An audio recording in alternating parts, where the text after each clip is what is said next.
Oh,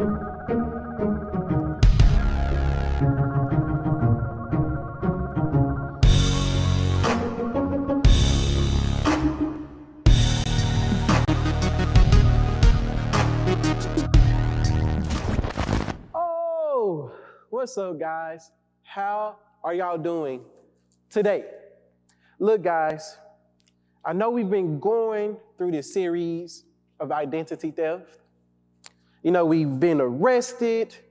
We had to look in the mirror. We found out our debt was paid in full and many other things. So today, it is the end of it. But I had it all mapped out in my head of how it was going to end, of how things were going to go after this series, how I was going to feel so empowered and we were going to break the chains. But today, I find myself feeling very, very, very different. I found myself throughout this series going through some things that you couldn't tell I was going through when you saw me here on Sundays. But the best thing, like I said in the beginning, this ministry is built off of being honest and transparency. So today, it was about the cost. We talked about how Jesus paid it all, P-I-F, paid in full. We talked about the verdict, how we found out we were not guilty. Woo! But today, the cost. To where we talked about what Jesus actually went through, knowing our debt was paid in full, knowing that we were found not guilty. And today, I wanted to paint the picture of what that looked like for Jesus, but I felt the Spirit redirect me. We do know that it cost Jesus his life. It caused the people who he came to die for to reject him. It caused him to lose friends. It caused people to look at him with shame. And that's what it cost him. And I want you to think about that as we transition for this short time. I don't have the energy today. I don't. I really don't. You know, something that we call spiritual warfare. When we are doing things of God, when we are being obedient, when we find our identities, when we break the chains of social media, when we find out who we are in Christ, when all of those things happen, I'm here to tell you that makes Satan, the serpent, the enemy, come even harder. So be ready and be aware because he is coming. And today, we're going to acknowledge him to where we still will talk about the cost of what it takes to follow Jesus when we find our identities. For the past month or so, Electric Kids, parents, I've been feeling a little low. I've been feeling like I've been having weight carrying me. I've been carrying it every day. All this stuff, all this happy stuff, you know. I was still happy. I was still doing everything I was doing. But inside, this was taking a toll on me. So this past Monday, I got invited to a conference at Dallas Baptist University, where we call DBU, where our very own Jeremiah Austin is a student there. He's doing great things. Woo, woo! Great man, great man. So I was at the conference, right? And I was feeling what I was feeling. There's been a lot of things on my mind. I'm like, God, okay, I'm doing all this stuff in my life and something has to go. I have to commit. I have to be all in. I'm teaching my kids about identity. We walk through broken pieces. When God breaks us, he reconciles us. He restores us. But I find myself feeling like a dark cloud is walking over me everywhere I go. I had conversations with people trying to get help. I reached out to people. I tried to push through on my own, but without God, I cannot push through. So I was at this conference, and the pastor who spoke said something. It's someone called Stephen in the Bible. He was a disciple, and he was committed to Jesus. He was stoned to death for confessing and believing in Jesus and all of this stuff. But until his death, until the very end, he still chose to believe in Jesus, even if it cost him his life. Same thing for Jesus as we're talking about the cost. This man was murdered, was killed because he believed in Jesus. And this is a disciple, someone who chose to follow Jesus. And as we think of today in our culture, with our society, with everything going on around us, with our busy lives, pastors or teachers or stay-at-home parents, whatever you are, we all have to make a choice, and we all have to consider the cost of what it looks like to be a disciple in our lives. So this pastor was preaching, and it was so good. And he had something, I don't know if you can see, but it's okay, a poker chip, right? He had a lot of poker chips. And he had them all. He talked about what gambling meant, and he put all of them on the table, because I'm not about to educate y'all on what that is, but he put all of the poker chips on the table. And he said, this is how we need to be in life. We have to go all in for Jesus. He said, maybe you have to get rid of those things that you love so dear. Maybe you have to stop playing games all the time. Maybe you're going to have to sacrifice things to commit fully to the works of Jesus. And I want you all to hear this, because after going through this series, after gaining your identity, you must, elect your kids, be committed to the work. So he had all of them down, and he said, this is our lives. And what he did, he threw all of the chips into the crowd, right? I was like on the 5th or 6th row, man. I was way back here. He was way up there in the pulpit. And I'm a person, this here. Now, he did say at the end, you can come pick up your chips, okay? To be a symbol of when you committed to the works of Jesus. So I said, man, I don't ask for signs. I believe God can do anything. I believe he is powerful. He is miraculous. And I do believe that he do show things to people through signs, through dreams, however he chooses to. But I'm not a person who asks for signs. I never do. But tell me why, when he threw all the chips, this one little chip hit my shoe. Out of all of those, it was probably about 60 chips, and they all landed on the front row. And I'm like on the 5th row, and this one little chip said, right in front of me. I looked around, and I said, nobody else has a chip that hit their foot but me. You know, not saying it's anything, but to me that was something, because what I was going through, the message he spoke about, it all was the word of God speaking to me. And this entire week, people, they're like, is this Uncle Drew's vent session? But just, you know, I want to get it off my chest. This whole week, I have been faced with making decisions. Decisions that will affect me financially, affect me in my relationships, affect me in my life in general as a man. Not Uncle Drew, not as a minister, but just simply as a person. And for a month and a half, I've been feeling this. What do you choose? What do you choose? What do you choose? My mama told me this, guys. She said, you're always speaking to the kids. You're telling the kids to know their identity, take their minds, take your thoughts captive, and live and commit to the works of Jesus, and let all this stuff go. Then she said, and when you're faced with it, what do you do? So today, I made some huge decisions in my life. I had everything scripted, elect your kids and parents. I had everything scripted of how this was going to end. But I'm about to show you a glimpse of what I have been going through and what my life has been looking like as I've been coming up here every week to share with the energy, doing the events. But just know, after this series, if you truly gain your identity, parents, pray and cover your children. Pray for them and cover your children. Because the warfare and the games that the enemy plays trying to manipulate minds is around us. So real quick, let's go in our Bibles, okay? Let's go in our Bibles. In Matthew 16, and this is what I've been going through. Listen. Then Jesus said to his disciples, right? Everybody was gathered around him. Jesus said to his disciples, whoever wants to be my disciple must deny themselves and take up their cross and follow me. For whoever wants to save their life will lose it. But whoever loses their life for me will find it. What good will it be for someone to gain the whole world, but to lose their soul? Or what can anyone give in exchange for their soul? And we're going to focus in on this. Whoever wants to be my disciple must deny themselves and take up their cross and follow me.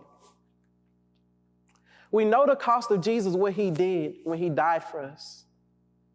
But he left us with a charge too. We don't have to give up our lives and sacrifice our lives. And we don't have to go in Israel or above to the nations and lay ourselves down and be a sacrifice, because Jesus has already paid it all.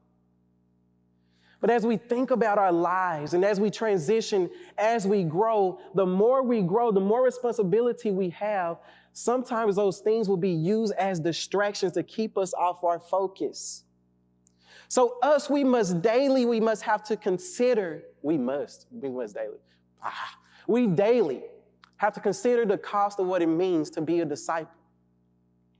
So as I was looking at this, and as I was thinking about everything I was going through, y'all, sometimes, like for the past 4 to 5 weeks, it's been hard for me to sleep at night. I've been scared to go to sleep because I'm like, I'm going to be up all night, tossing and turning, boom, boom, boom. But I'm good because now I know the cost.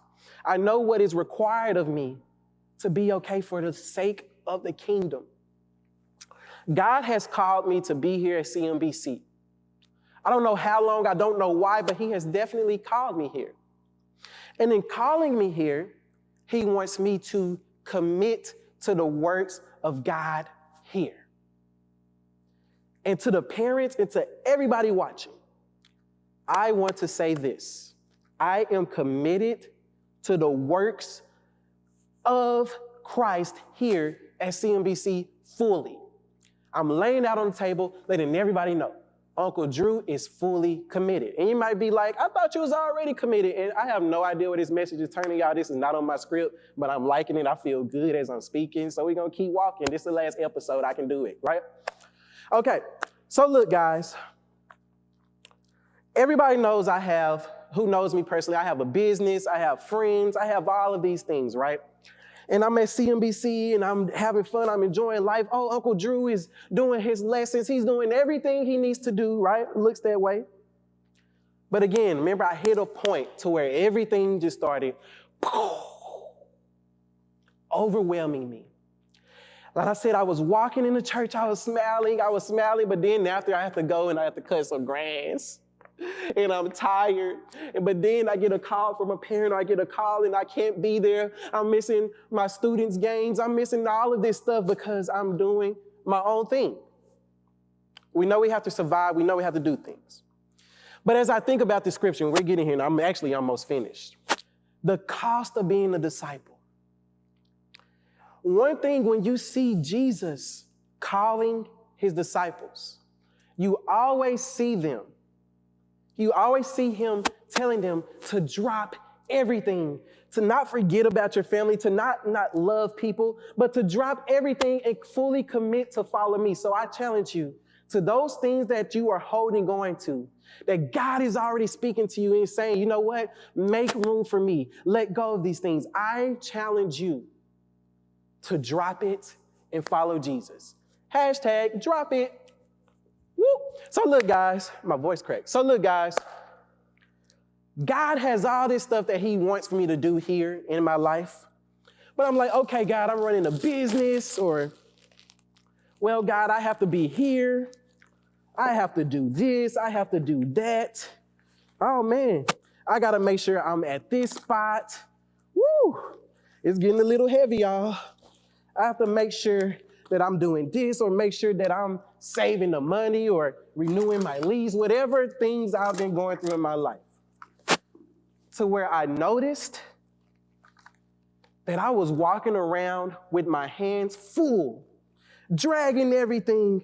I had all this weight on me, and I was wondering why am I feeling this way? Why am I not so excited? Why is my passion dwindling? I haven't been doing the things I was once doing. Why? Because I was carrying things that God did not want me to carry in the first place. The things I was carrying, It wasn't bad things, but where he has me now, he requires more of me. So until I made the choice, which was Monday, seriously, this past Monday, to drop the things that he doesn't want me to have, that's when my healing has started. So maybe I had to miss out on a little money and just drop it. Or maybe I can't be as available, so I have to drop it. Or maybe, I just have to let go of all of these things that's causing me to be confused, that's causing me not to be able to rest, that's causing me not to grocery shop, that's causing me not to take care of myself. And I had to free myself up for what God has prepared at my table. As we know in John, it says, who the Son set free is free indeed. And that is speaking about our salvation. But the thing is, as we said in the beginning, we are already free. Remember, we already broke the chains. We are already free. But sometimes when we want to go by our own agenda, we put all this stuff in our hands and we start treating our family wrong. We start being mean to others. I was mean to people. I was dry. I wasn't taking care of myself. And my hands were full. They were full and I could feel it. And I told myself, I can no longer walk and live this way. I cannot. If I'm going to give my full energy into the works of Jesus, I have to have my hands free and I have to be available. So what am I saying at the end of the day? Jesus told his disciples, you must deny yourself. Yes, it sounds good. It looks good. Yes, we want A, B, C, D. Yes, we want the PS5. Yes, we want this. But if this is going to take the place of him, we need to throw it away. And not saying that he will restore it and bless you with things, because he will. But he wants our availability, and we have to be available. I truly believe, Electric Kids, that you all have grown through in these last 2 series. I can see it. It shows in the virtual classrooms. So make yourself available. Commit to the word. Commit to prayer. Commit to worship. I'm not going to say see what God does. I'm not going to say if you do that, then God is going to do this. What I'm saying is commit your life fully to him. Because anything that's outside of him will bring confusion. It'll make you overwhelmed. It'll make you feel maybe depressed. I feel like I was almost there. Had a conversation with my mom and my friend. I said, I think I'm feeling depressed. I think I am. But I know I'm not, because I freed myself up. And the enemy, guys, the enemy is so slick. He will make you believe everything that you preach about. He will make you not believe in everything you speak about. And you will be tested by the things you profess. All of these disciples, remember Stephen in the beginning, he lost his life being a disciple. But we aren't even there. We're holding on to all of these possessions. We're holding on to all these things. After the chains were already broken, after we already have our identity, we invite it back in. But we're going to stop it right there and free yourself up. We must deny ourselves. And you know what it says after that? It's very important. We must pick up and carry our cross. What does that mean? We must be willing to suffer for the sake of Christ. I'm not saying that your life will be miserable. I'm not saying that. But we must be willing to commit. And what comes with committing with Christ, it causes you to lose friends. With people who are successful, with athletes, they're sacrificing. When they're committed to being athletes, they may not be able to go party all the time. They may miss out on sleep, working out. Who knows? They may have to miss out on things. Who knows? I don't want to keep talking in circles because I'm literally done. But picking up your cross, denying your flesh, denying your desires to please God is picking up your cross, because denying yourself is not easy. Turning down money is not easy, but it's so much bigger than what your mind imagines. I'm not going to say that God has plans that's going to supersede your every thought. I don't know, but I know that he has plans for us to commit to him and to follow him. So I want you all to know, keep praying for me as I keep praying for you. You are about to see new things done within this ministry, and we're claiming it. It's going to be totally different, but it's going to be great. I thank you all for participating in this series. And don't forget, we still shooting a movie. We still shooting a movie about identity theft. We're kind of getting it together, constructing it, but it's going to be great.